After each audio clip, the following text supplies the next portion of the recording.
Kita sa kuha ng CCTV na ito kahapon ang pagtatakip ng face towel ng isang lalaki habang naglalakad sa bahagi ng Barangay San Bartolome, Novaliches, Quezon City.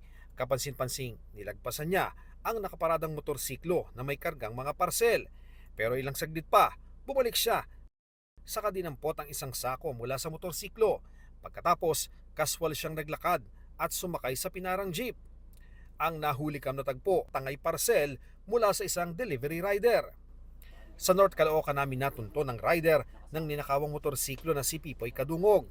4 na taon na raw niyang ruta sa delivery ng biniling items online ang nasabing lugar, kaya di niya inakalang mabibiktima siya.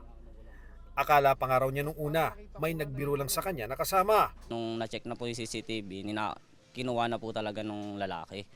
Kaya po nung hinabol pa po, kaso wala na po talaga, hindi na po talaga naabutan eh. Sabi ni Pipoy, 39 na parcels na online orders ng 20 tao ang natangay. Umaabot daw ng 8,000 piso ang pinoproblema niyang mabayaran hanggang bukas. Thank you po kung may mga tutulong din po talaga. Mahirap po talaga kitain yung ganung kalaki po na nawala.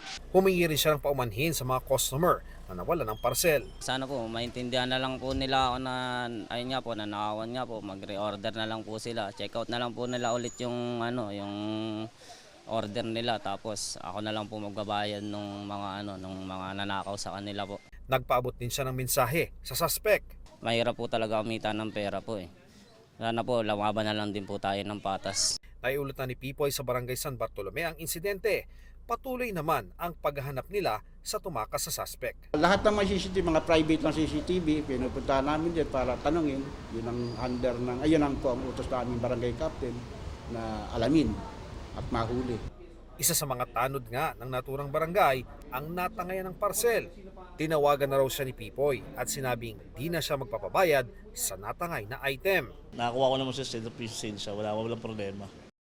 Patuloy investigasyon at backtracking ng Quezon City Police District Station 4 sa naturang modus. Habang ang ibang delivery rider, todo ang pag-iingat para di mabiktima. Hindi na talaga kami mag-iwan dito ng sako. Lagi lang kami nakabantay.